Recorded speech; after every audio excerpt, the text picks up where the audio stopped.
স্বাক্ষৰ ৰংঘৰত ৰঙালী বিহু উদযাপন। প্ৰতীকী স্বৰ্গদেউৰ উপস্থিতিত ৰংঘৰৰ বাকৰিত বহা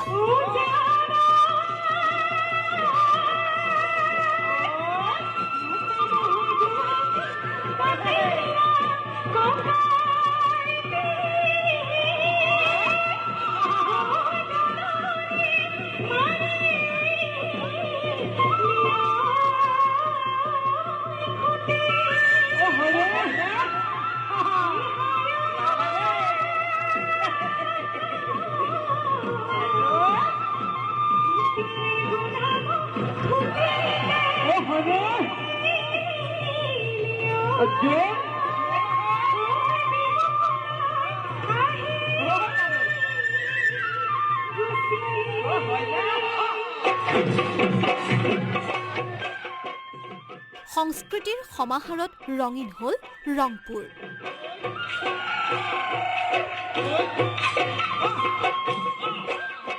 হাতীৰ পিঠিত উঠি প্ৰতীকী স্বৰ্গদেউৰ তলাতল ঘৰৰ পৰা ৰংঘৰলৈ শোভাযাত্ৰা।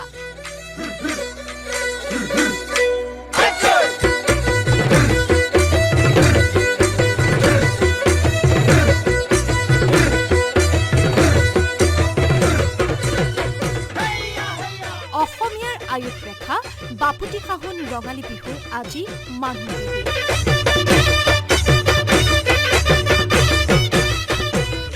অতীতৰ ঐতিহ্য পৰম্পৰা ৰক্ষা কৰি তলাতল ঘৰৰ পৰা হাতীৰ পিঠিত উঠি প্ৰতীকী স্বৰ্গদেউক লগত লৈ উলিওৱা সাংস্কৃতিক শোভাযাত্ৰাই আহি ৰংঘৰৰ বাকৰিত প্ৰৱেশ কৰাৰ পাছতে ৰংপুৰত ৰঙৰ মেলা আৰম্ভ হয়। অতীত সোঁৱৰাই বোলা যাওঁ আগুৱাই ঢোলেটি কান্ধতে পেপাতি হাততে লৈ। বৃহত্তৰ অসমীয়া জাতিৰ সংস্কৃতি প্ৰদৰ্শিত হয় ৰংঘৰত। ঢোল পেপাৰ মাতত উদুলি মুদুলি হৈ পৰিল ঐতিহাসিক ৰংঘৰৰ বাকৰি।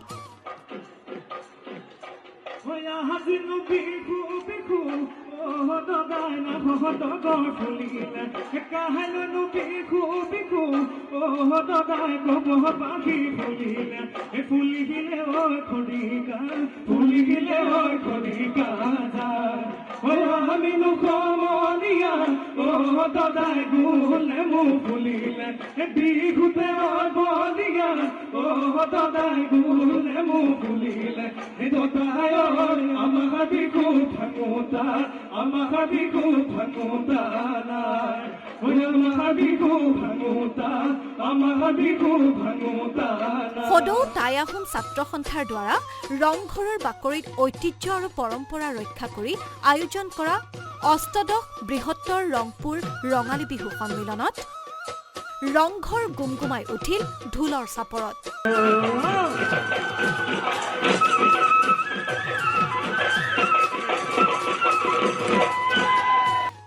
পুৱা পতাকা উত্তোলন, মৈদাম তৰ্পণ, বিহু হুঁচৰিৰ লগতে পৰিৱেশন কৰা হয় বিভিন্ন সাংস্কৃতিক অনুষ্ঠান। এই মুকলি বিহু অনুষ্ঠানৰ লগত সংগতি ৰাখি প্ৰকাশ কৰে স্মৃতি গ্ৰন্থও। ঐতিহাসিক ৰংঘৰ হ'ল অসমীয়া জাতিৰ বৰভেটি আৰু সাংস্কৃতিক বৰঘৰ। এই জাতিৰ বৰভেটি আৰু সংস্কৃতিৰ বৰঘৰৰ পৰা স্বৰ্গদেউসকলে অসমীয়া জাতিৰ পৰিকাঠামো সৃষ্টি কৰিছিল।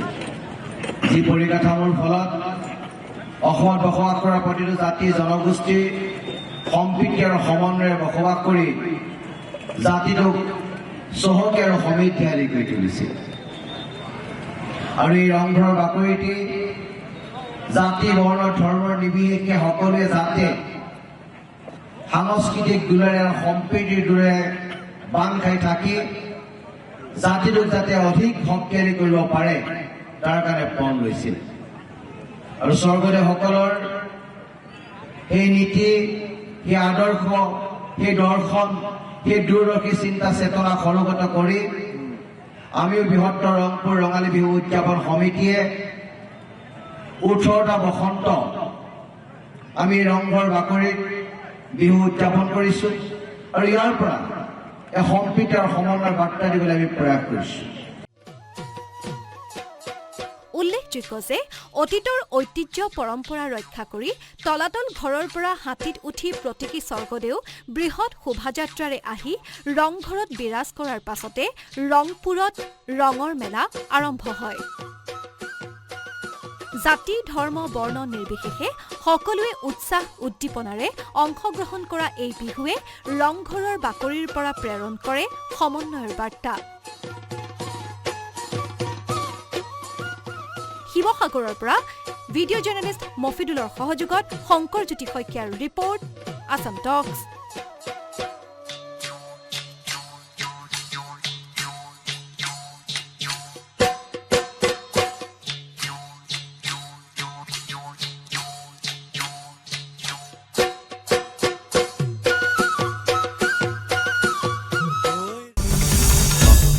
আছাম টক্স আপোচবিহীন অসম কণ্ঠ।